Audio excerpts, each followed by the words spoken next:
नमस्कार। आज आपके सामने मैं कुछ ऐसी बातें लेकर आई हूँ जो हमारे डीटीसी रिटायर्ड कर्मचारी बार बार जानने के लिए मुझे कॉल कर रहे हैं और उनको कोई चीज़ क्लियर नहीं हो रही है। उन चीज़ों को और उन सवालों को मद्देनज़र रखते हुए आज मैं रितु मुंजाल आप लोगों की सवालों के जवाब देने के लिए आप लोगों के बीच में उपस्थित हुई हूँ। मैं आप सभी डीटीसी से रिटायर्ड कर्मचारियों को यह जानकारी दे दूं कि जो हाई कोर्ट में पिटीशंस लगी हुई हैं ऑलरेडी पेंशन के लिए और साथ साथ कैशलेस मेडिकल स्कीम के लिए, उसमें वैसे तो तारीख लग गई है और जो पेंशन का मैटर है जिसमें कि वीआरएस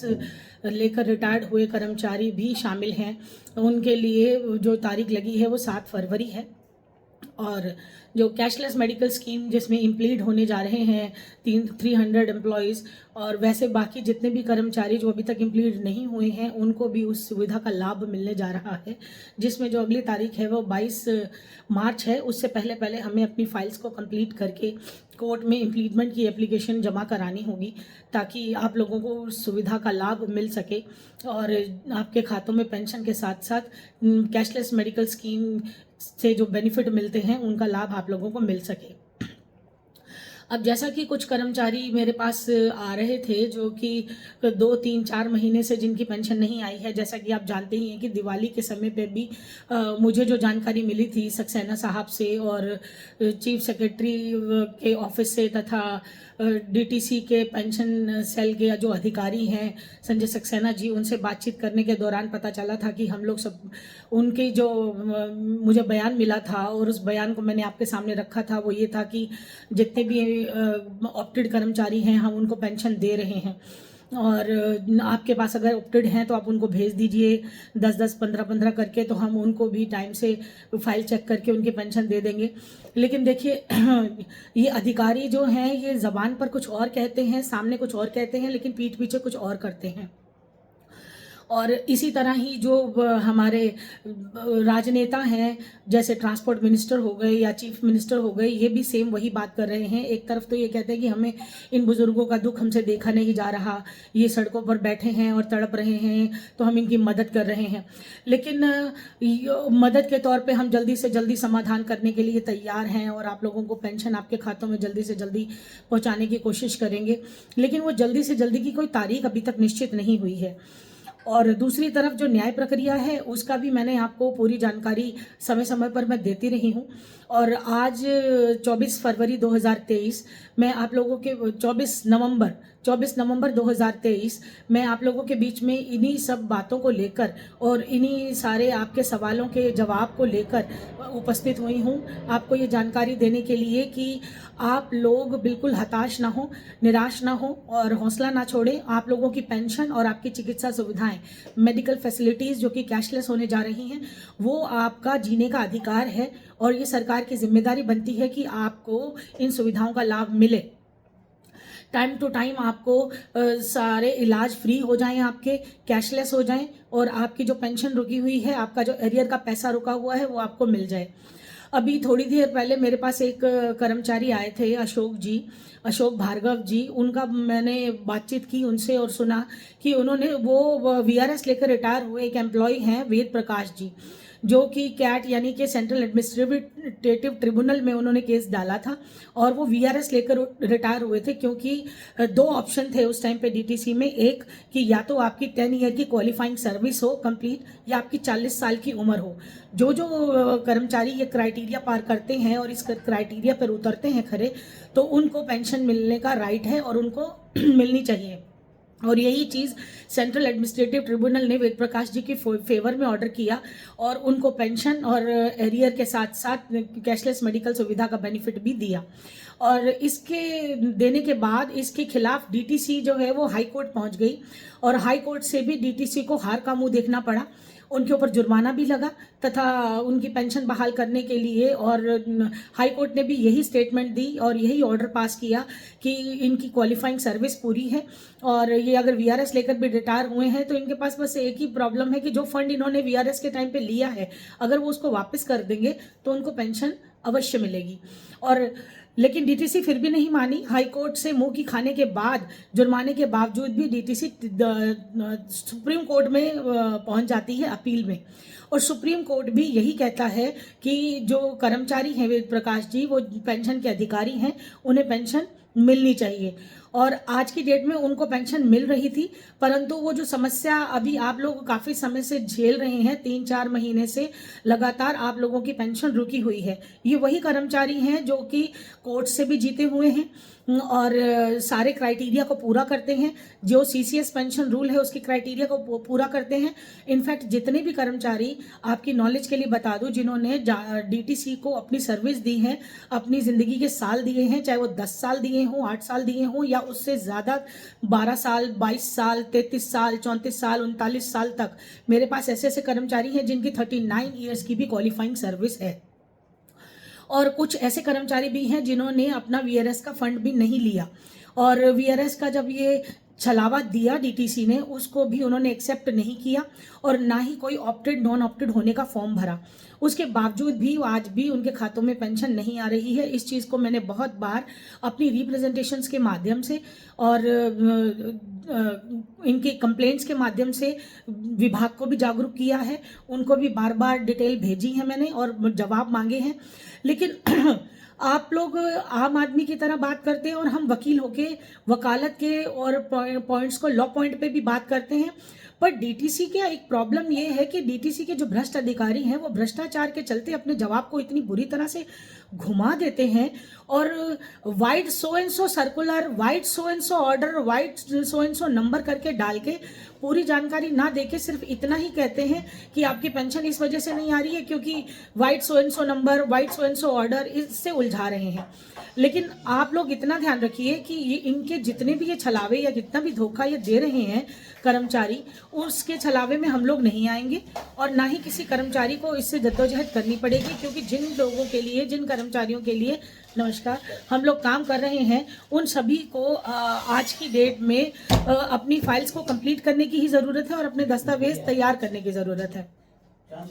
ना कि आप लोगों को भागदौड़ करने या ग्रुप में से बाहर जाने की ज़रूरत है। आपको इतना पता होगा कि जितने भी कर्मचारी वीआरएस लेकर रिटायर हुए हों या नॉर्मल रिटायर हुए हों, सबको पेंशन टाइम से नहीं मिल रही। ये सिर्फ डीटीसी की प्रॉब्लम है। दिल्ली ट्रांसपोर्ट कॉरपोरेशन के अंदर जो सिस्टम है वो खराब है, उस वजह से दिक्कत आ रही है। इसमें किसी भी कर्मचारी का कोई दोष नहीं है। ये सिर्फ इस चक्की में इसीलिए पिस रहे हैं क्योंकि अधिकारी भ्रष्ट हैं और कुछ लोगों को ये पेंशन दे रहे हैं। पिक एंड चूज की पॉलिसी इन्होंने अपनाई हुई है।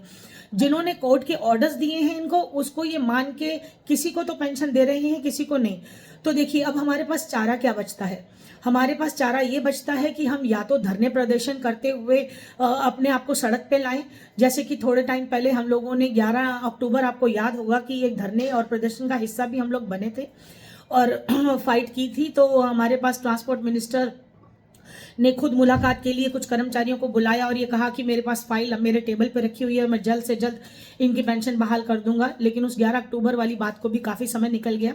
उसके बाद दिवाली का जब टाइम था, 11 नवंबर की बात है, आपको याद होगा कि मुझे जो स्टेटमेंट आई थी मेरे पास कि इनकी जो 2-3 महीने वाले कर्मचारी हैं उनकी पेंशन हम दे रहे हैं, परंतु वो भी अभी तक उनके खातों में नहीं आई है। ये बहुत दुख की और ये सोचने वाला विषय है कि ये भ्रष्ट अधिकारी और भ्रष्ट राजनेता मिलके आखिर ये खेल क्या खेल रहे हैं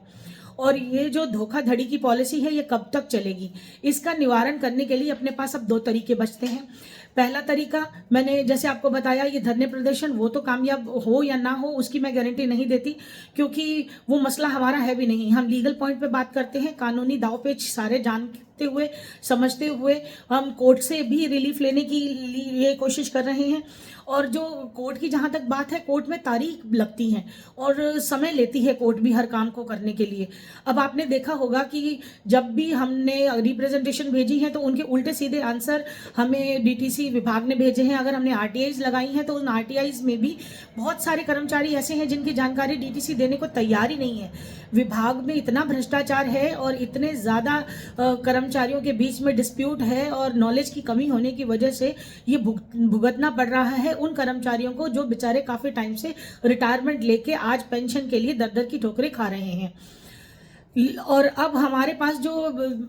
लास्ट ऑप्शन ये बचता है कि हम सिर्फ न्याय प्रक्रिया पे भरोसा रखें, न्यायालय की बात को समझें और न्यायालय में ही जाकर अपनी गुहार लगाएं और अपने पेपर वर्क कंप्लीट करके, क्योंकि जब भी हम कोर्ट में जाते हैं, कोर्ट एक एक चीज़ के लिए एफिडेविट मांगता है। आपके जिंदा होने के सबूत से लेकर आपके बैंक डिटेल्स लेकर आपके कोर्ट में परस्यू करने के लिए कोर्ट फीस मांगता है। और अगर हम ये सारे क्राइटेरियाज को पूरा कर देते हैं, अपनी पूरी जानकारी दे देते हैं और उसके साथ साथ अपनी फाइल्स को कंप्लीट करा के लगाते हैं और अपनी क्वालिफाइंग सर्विस क्लियर करते हैं और कब से हम रिटायर हुए हैं, हमारी डेट ऑफ ज्वाइनिंग क्या थी, हमारी डेट ऑफ रिटायरमेंट क्या थी, और साथ साथ हमारी टोटल सर्विस कितनी रही, अगर हम ये सारी कंप्लीट जानकारी देते हैं तो डेफिनेटली कोर्ट हमें रिलीफ देगा। और अब रही बात जिन कर्मचारियों को ऑलरेडी पेंशन मिल रही है लेकिन 2-3 महीने से नहीं आई है, उनसे मैं फिर वही निवेदन करूंगी कि अभी आप लोग कहीं ना जाएं, कोई ऐसी इनके खिलाफ प्रोसीडिंग ना करें, थोड़ा समय इनको दे दें। शायद मैंने आपको जैसे बताया था, सेंट्रल गवर्नमेंट और स्टेट गवर्नमेंट दोनों मिलकर ईपीएस वाली पेंशन जो है वो भी और जो डीटीसी की पेंशन है वो दोनों में ही एक समाधान निकालने जा रहे हैं, क्योंकि कॉन्ट्रीब्यूटरी फंड जो है ये एक समाधान नहीं है। डीटीसी की अपनी पेंशन है और किसी भी डिपार्टमेंट में कभी भी 2 तरह की पेंशन नहीं होती है, पेंशन एक ही तरह की होगी। और अगर आप डीटीसी के कर्मचारी हैं, दिल्ली ट्रांसपोर्ट कॉर्पोरेशन में आपने काम किया है, तो आपको पेंशन, आपका जीने का अधिकार आपको डीटीसी ही देगी और इसकी जिम्मेदारी दिल्ली ट्रांसपोर्ट कॉर्पोरेशन के साथ साथ दिल्ली सरकार की बनती है।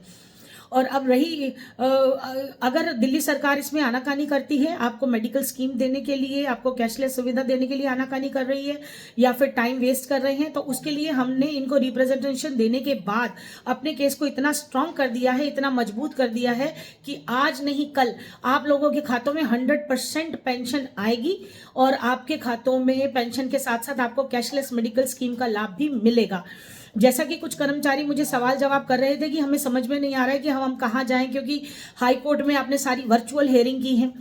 और आप कोर्ट के अंदर स्वयं जाके पेश नहीं हुए। तो उसके लिए मैं आपको बता दूं कि आज की डेट में सुप्रीम कोर्ट के डायरेक्ट ऑर्डर्स हैं, सुप्रीम कोर्ट की डायरेक्शंस हैं, गाइडलाइन है, जिसके अंदर क्लियरली कहा गया है कि जो भी व्यक्ति या जो भी एडवोकेट वर्चुअल हेयरिंग यानी वीडियो कॉन्फ्रेंसिंग के थ्रू कोर्ट में ज्वाइन होना चाहता है वो हो सकता है। और वो कब हो सकता है? जब उसका केस उस कोर्ट में लगा हुआ हो, मैटर अगर लंबित है, आपका फाइलिंग हो चुकी है, आपका पिटीशन नंबर आपके पास है, तो आप ज्वाइन कर सकते हैं और आप उस प्रोसीडिंग को वर्चुअल हियरिंग के माध्यम से देख सकते हैं, समझ सकते हैं। और अगर कोई चीज़ समझ नहीं आती है तो आप अपने वकील से उसकी जानकारी पूरी ले सकते हैं। और जिन जिन की फाइल्स हमारे पास हैं, जिनके लिए हम वकालत कर रहे हैं, उनको हम टाइम टू टाइम पूरी जानकारी इस चीज़ की पहुंचाते हैं और देते हैं।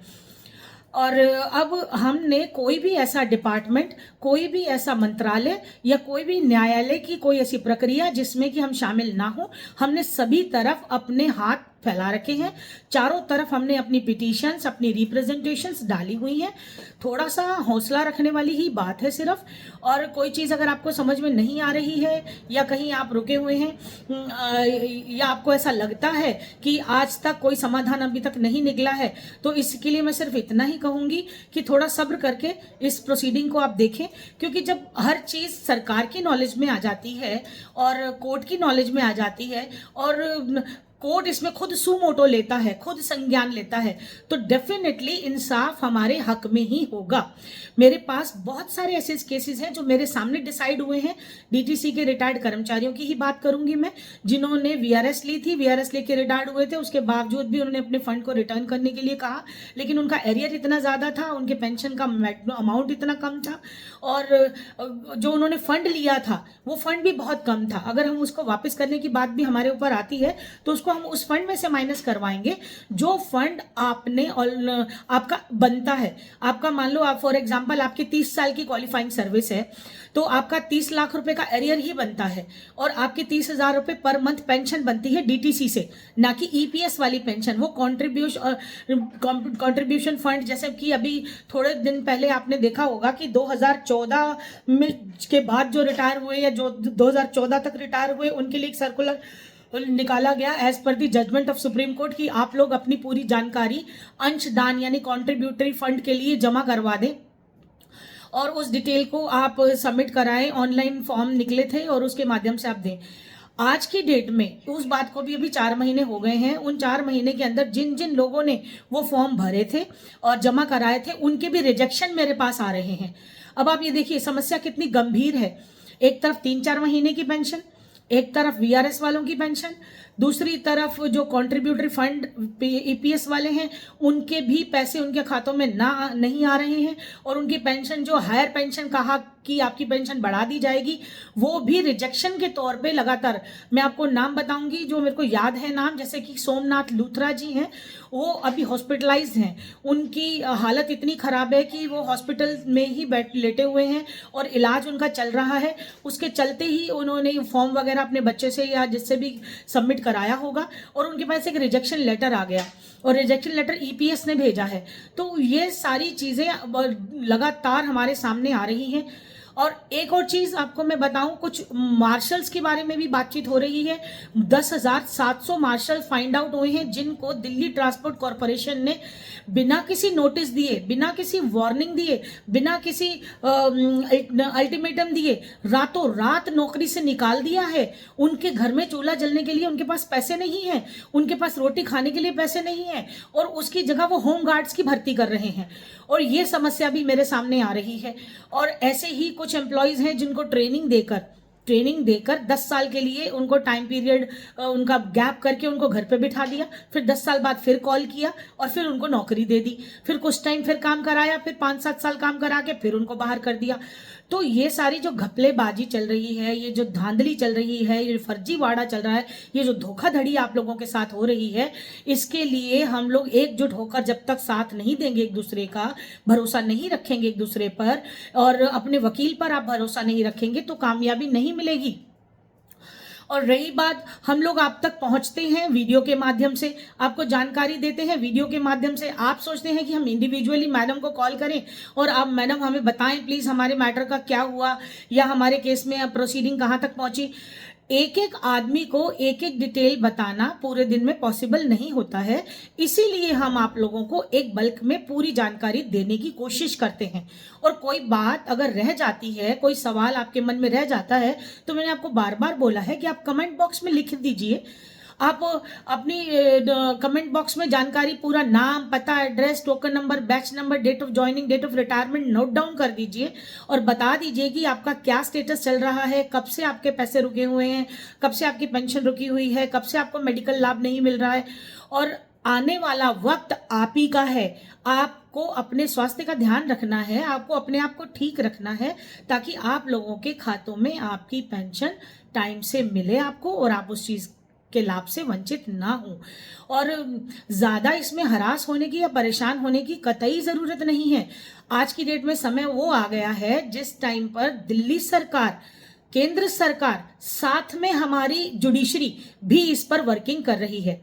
आप जानते हैं कि जो ये मेडिकल स्कीम वाला मैटर है, इसमें किसी ने कोई पिटीशन नहीं डाली है, इसमें कोई केस किसी ने कोर्ट में जाके रजिस्टर नहीं कराया है, ये सुमोटो लिया गया है, हाई कोर्ट के थ्रू सुमोटो लेकर इस पे वर्किंग की गई है। अगर आप कहें तो मैं आपको पढ़ के भी बताऊंगी और पूरी जानकारी आपको दूंगी, जिससे कि आपको पता चलेगा कि किस तरह से हाई कोर्ट ने अपने ही सुमोटो लेकर सेल्फ उसके ऊपर संज्ञान लेते हुए आप लोगों को, डीटीसी के जितने भी रिटायर्ड कर्मचारी हैं, उनको चिकित्सा सुविधाएं और उनका लाभ देने के लिए खुद आगे आया है हाई कोर्ट। और उसमें हम इम्प्लीड होने जा रहे हैं। क्यों इम्प्लीड होने जा रहे हैं? कि हमें ये बताना पड़ेगा कि हम जिंदा हैं, हमें ये बताना पड़ेगा कि हमें मेडिकल सुविधाएं चाहिए, और इन मेडिकल सुविधाओं को अगर नहीं दिया जाएगा तो हम परेशान होंगे और हमारी हालात और ख़राब हो जाएंगे। तो इसके लिए आपको ये नहीं सोचना है कि मैं घर बैठा रहूँगा और जैसे ही सबको लाभ मिलेगा वैसे मुझे भी मिलेगा, ऐसा नहीं है। आपको मैंने कितनी बार अपनी वीडियो में आपको जानकारी दी है, अपने बयान मैंने आपको कई बार दिए हैं, जिसमें मैंने आपको एग्जाम्पल के तौर पे भी समझाया है कि हाई कोर्ट या सुप्रीम कोर्ट आपको या एडमिनिस्ट्रेटिव ट्रिब्यूनल ऑर्डर कर देता है कि इनको पेंशन दे दी जाए, और जितने कर्मचारी हैं जो रिटायर हुए हैं इनके लिए कुछ ना कुछ डिसीजन दे दिया जाए। जैसे आपको पता होगा, मैंने मानव अधिकार आयोग में भी पिटीशन फाइल की थी, जिसमें ट्रांसपोर्ट मिनिस्टर को समन नोटिस करके मानव अधिकार आयोग ने बुलाया था और सुमोटो कॉग्निजेंस लेते हुए उन्होंने भी जितने कर्मचारियों की लिस्ट हमने भेजी थी उनको पेंशन देने के लिए कहा था। लेकिन क्योंकि ये भ्रष्टाचार चल रहा है और ये जो कर्मचारियों के साथ साथ जो अधिकारी हैं ये जानबूझकर इस पर अमल नहीं करते हैं और ये चाहते हैं कि इनके ऊपर कंटेम्प्ट ऑफ कोर्ट लगे। और कंटेम्प्ट ऑफ कोर्ट भी मेरी तैयार पड़ी है, मैं सिर्फ हाई कोर्ट के ऑर्डर्स की वेट कर रही हूँ। साथ में जो इम्प्लीडमेंट की एप्लीकेशंस मेरी पेंडिंग है मैं उनको कंप्लीट करने में लगी हुई हूँ। साथ साथ जो हमने डीटीसी ट्रांसपोर्ट कॉरपोरेशन को, दिल्ली ट्रांसपोर्ट कॉरपोरेशन को तथा डीटीसी चेयरमैन को, डीटीसी विभाग को, चीफ सेक्रेटरी को लंबित किया, उनको सारी डिटेल भेजी, उनको हमने ज्ञापन भेजे और जानकारी मांगी, साथ साथ पेंशन के लिए उनसे जवाब मांगा। तो उन्होंने हमें कहा हमें कोई प्रॉब्लम नहीं है, हम तो कर रहे हैं जी, हम लोग पेंशन दे रहे हैं। लेकिन सिर्फ कहने से बात नहीं होती है। मैंने आपको बताया कि जब भी डीटीसी से कोई सवाल करो या ट्रांसपोर्ट मिनिस्ट्री में लेटर लिखो, मैं आपको याद होगा कि मैंने एलजी साहब को सारी जानकारी देते हुए पूरी रिप्रेजेंटेशन बनाकर भेजी थी कि डीटीसी विभाग किस तरह से करप्शन के घेरे से जकड़ा हुआ है पूरी तरह, और करप्शन के चलते झूठ और सच बयान ये देते हैं, झूठे ऑर्डर्स भेजते हैं। कल भी मेरे को एक लेटर रिसीव हुआ है जिसमें कि मैंने एलजी साहब को डायरेक्ट लिखा था, अपना ग्रीवेंस नोट कराया था और उन्होंने इसको मार्क कर दिया था बीएस चौहान जी के पास, जो कि डीटीसी पेंशन सेल के हेड हैं या डीटीसी में जीएम की पोस्ट पे हैं, नोडल अधिकारी हैं, नोडल ऑफिसर हैं। उन्होंने मुझे लेटर भेजा और ये कहा कि आपकी उसमें लिस्ट ही अटैच नहीं है, उसमें अनेक्शर ए अटैच नहीं है, जबकि मुझे इतना मालूम है कि मैंने पूरी की पूरी पीडीएफ बना के डिपार्टमेंट को भेजी थी और एलजी साहब को भी भेजी थी। एलजी साहब ने इसे उठा के डिपार्टमेंट को भेज दिया और डिपार्टमेंट ने मुझे फिर वही जवाब दे दिया कि vide order number so and so, vide reply number so and so, we have already given the reply. तो ये कभी भी कोई भी पिक्चर क्लियर नहीं करते हैं और इनका ये क्लियर ना करने की वजह भी यही है कि ये अधिकारी बहुत ज्यादा करप्ट हैं, भ्रष्ट हैं, भ्रष्टाचार में लिप्त हैं। और ये जिनकी वजह से हैं वो सारे जो मिनिस्टर्स हैं, आपके ट्रांसपोर्ट मिनिस्टर और चीफ मिनिस्टर, मैं बार बार कहूंगी, चीफ सेक्रेटरी बार बार कहूंगी और एलजी साहब के लिए भी बार बार यही कहूंगी कि आप खुद उसमें वर्किंग करें, खुद संज्ञान लें। अब चीफ सेक्रेटरी की बात करूं और चीफ मिनिस्टर की बात करूं तो दोनों ने आपस में ही एक दूसरे के ऊपर लिटिगेशन डाल दी है। आपको भी मालूम होगा, थोड़े दिन पहले एक न्यूज चला दी हमारे ट्रांसपोर्ट चीफ मिनिस्टर साहब ने, केजरीवाल साहब ने, कि जो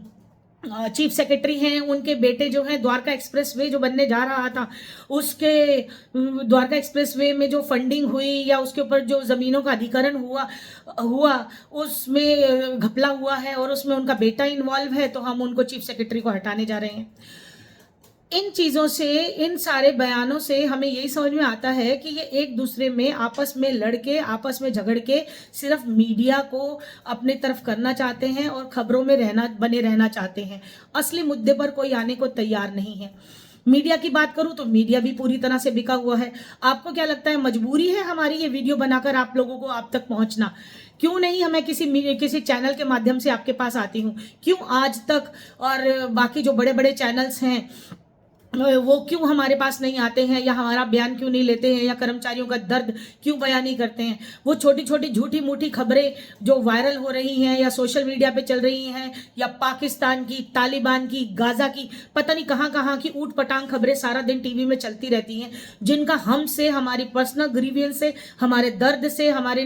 बुजुर्गों की, कर्मचारियों की पेंशन से कोई वास्ता नहीं है, कोई लेना देना नहीं है। इस समाधान की तरफ कोई देख ही नहीं रहा है। चारों तरफ भ्रष्टाचार चल रहा है और भ्रष्ट राजनीति के चलते, भ्रष्टाचार के चलते ही ये बेचारे कर्मचारी पिस रहे हैं। और अब वह इन बुजुर्ग रिटायर्ड कर्मचारियों के साथ साथ वो जवान, वो यूथ भी पिस रहा है जो मार्शल्स के तौर पर नियुक्त किए गए थे और इनको ट्रेनिंग दी गई थी, इनके इंटरव्यूज किए गए थे और इनको बिल्कुल जेन्युइन बेस्ट पाया गया था, तभी इनको नौकरियां दी गई थी। और कुछ ज्यादा सैलरी नहीं थी, मात्र 20-22 हजार सैलरी देके इनको नियुक्त किया गया था। और आज उनकी जगह पर होमगार्ड्स भर्ती किए जा रहे हैं। और इसमें अगर मेरे पास जो अभी कुछ मार्शल्स मुझसे मिलने आए थे जिनसे मैंने बातचीत की और उन्होंने मुझे जानकारी देते हुए बताया कि किस तरह से इनको रातों रात निकाल दिया गया और इनकी जगह पर होमगार्ड्स को भर्ती करा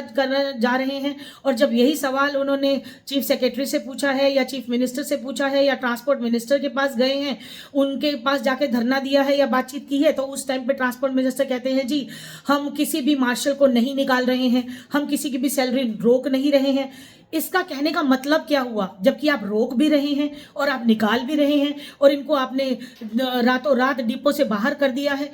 तो बात में कहीं पे कोई भी सच्चाई नहीं है। दो दो तरह की, चार चार तरह की बात कर रहे हैं। एक तरफ कहते हैं कि हमें बहुत दर्द है कि ये बेचारे बुजुर्ग परेशान हो रहे हैं, हमें बहुत तकलीफ है कि ये मार्शल्स को टाइम से इनको सैलरी नहीं मिल रही है या इनको जल्द निकाला जा रहा है, लेकिन दूसरी तरफ उनको निकाल भी दिया है, उनको तनख्वाह भी नहीं मिल रही है और वो दर दर की ठोकरें खाने को परेशान है। मैं आपको फिर बता दूं, ये जितने भी कर्मचारी मेरे साथ जुड़े हैं या जो मुझे बिना जुड़े सुन रहे हैं या देख रहे हैं, आप सबकी नॉलेज के लिए, आप सबकी जानकारी के लिए बता दूं, मैं आपको डीटीसी ट्रांसपोर्ट कॉरपोरेशन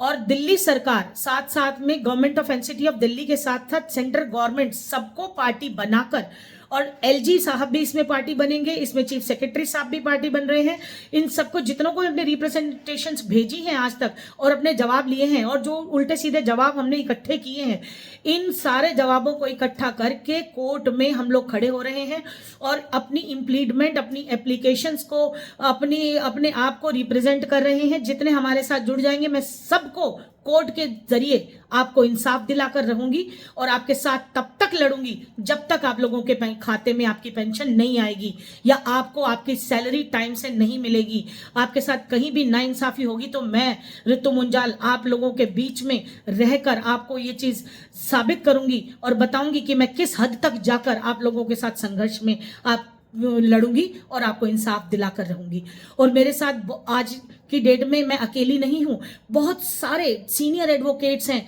जो सुप्रीम कोर्ट से हैं, हाई कोर्ट से हैं और मेरे अपने डिस्ट्रिक्ट कोर्ट्स में भी, जहां जितने भी कर्मचारियों के केसेस ऑलरेडी चल रहे हैं, कुछ वकील साहब के पास, वो भी मेरे साथ जुड़ रहे हैं, एकता के सूत्र में बंध रहे हैं। आप लोग भी जुड़े रहिए, आप लोगों को भी पूरी जानकारी मिलेगी और जो भी आपके आसपास परेशान है, तकलीफ में है, आप उनका सहारा बने, उनको हम तक पहुंचाएं या हम उनको अपने साथ जोड़ें और वो खुद आकर हमसे मिल सकते हैं। जब भी हम टाइम दें आप आइए। आपको मैंने अपना व्हाट्सएप नंबर छोड़ा हुआ है, आप उस व्हाट्सएप नंबर पे अपनी डिटेल कभी भी भेज सकते हैं। उसके ऊपर आपको मैसेज पहुंच जाएगा कि आपका ग्रीवेंस नंबर ये है, आपका फाइल नंबर ये है। आपकी डिटेल कंप्लीट हो जाएगी तो आपको फाइल नंबर जनरेट करके भी दिया जाएगा और आपकी पेंशन आपको खाते में जब तक नहीं आएगी तब तक हम आपके साथ रहेंगे। बहुत नॉमिनल चार्जेस में हम फाइल बना देते हैं, उसके बाद हम सिर्फ तब 10% आपसे लेंगे जब आपके खाते में आपका एरियर का पैसा, आपकी पेंशन, आपके जीने का अधिकार, आपकी मेडिकल फैसिलिटीज, आपका स्वास्थ्य चिकित्सा का अधिकार आपको टाइम टू टाइम मिलने लग जाएगा। उससे पहले कुछ नहीं। तो आप इस चीज के लिए घबराएं नहीं, हताश ना हो और हौसला बनाए रखें। कोई जानकारी या कोई बात आपको समझ नहीं आती है तो आपके पास, अगर आप हमारे ग्रुप में हैं तो आप ग्रुप में मैसेज छोड़ सकते हैं। जैसे कि अभी सुबह विजेंद्र जी का मैसेज मेरे पास आया, बहुत सीनियर हैं और डीटीसी से रिटायर्ड ही कर्मचारी हैं और वीआरएस लेकर रिटायर्ड हुए हैं और उनके जैसे काफी सारे कर्मचारी हैं जो वीआरएस लेकर रिटायर हुए हैं, जिनकी पेंशन बहाल होने जा रही है और बहुत जल्द उनके खातों में पेंशन आ रही है। परंतु बात क्या होती है, जो हम बयान आपको देते हैं वो आपको कभी कभी समझ नहीं आता है, क्योंकि सीनियर्स जो हैं या सुप्रीम कोर्ट के एडवोकेट्स हैं वो इंग्लिश में ही बात करते हैं। मैं आपको हिंदी में इसीलिए सारी चीज समझाती हूँ कि मुझे मालूम है आपको कंप्लीट जानकारी, जो भाषा यूज की जाए वो बहुत साधारण होनी चाहिए, उसमें कोई कॉम्प्लिकेशन नहीं होनी चाहिए। कोई कोर्ट की लीगल लैंग्वेज में बात होगी तो आप लोग उसे नहीं समझ पाएंगे। इसीलिए मैं आपको इस वीडियो के माध्यम से जानकारी दे रही हूँ कि जो भी रिप्रेजेंटेशन हैं हमारी, वो सारी कामयाब होंगी और जो भी सवाल जवाब हमारे आज तक हुए हैं, जितने भी हमने सबूत इकट्ठे किए हैं, उन सब को कोर्ट में भी ले जाया जा रहा है। हमारे पास अभी ऑप्शंस खत्म नहीं हुए हैं। हाई कोर्ट के मैटर्स की डेट मैंने आपको बता दी है, नहीं याद है तो मैं एक बार फिर से आपको बता देती हूँ। जो पेंशन स्कीम को लेकर, पेंशन को लेकर सीसीएस पेंशन रूल के तहत डीटीसी के रिटायर्ड कर्मचारियों की पेंशन बहाली को लेकर जो मैटर कोर्ट में पेंडिंग है, उसकी डेट 7 फरवरी की है। और उसके बीच में हम ये नहीं है कि हम घर बैठेंगे और 7 फरवरी को ही आपसे बात करेंगे। उसके बीच में जो लिस्ट मैंने आपके सामने पढ़ी थी, जो लिस्ट मेरे पास कंप्लीट है, जिन जिन कर्मचारियों की डिटेल कंप्लीट है, उन सब की इम्प्लीटमेंट की एप्लीकेशंस तैयार होंगी, उनके एफिडेविट बनेंगे और वो हमें कोर्ट के अंदर दाखिल करने हैं। क्योंकि जल्दीबाजी में ये काम नहीं होगा, आराम से ही होगा। सबके एफिडेविट मैंने उस दिन आपको फोटोज भी दिखाई थी और सबके सिग्नेचर जो कंप्लीट हैं वो फाइल्स भी दिखाई थी, और जो नहीं है वो कृपया करके अपनी करवा लें। और रही बात दूसरी, जो हमारी कैशलेस मेडिकल स्कीम है, वो भी, उसमें भी जो बयान स्टैंडिंग काउंसिल ने दिया है कल, जो 23/11/2023 जो मैटर हमारा लगा हुआ था हाई कोर्ट में, जिसमें सुमोटो लिया है हाई कोर्ट ने और कॉग्निजेंस लेते हुए ये बताया है कि जितने भी कर्मचारी मेडिकल सुविधा का लाभ लेना चाहते हैं और उनकी डिटेल सारी वहाँ पेंडिंग है, उनको सबको सुमोटो के माध्यम से ही पेंशन का राइट मिलने जा रहा है। और उसमें जो स्टैंडिंग काउंसिल है उनका जो बयान आया है वो यही आया है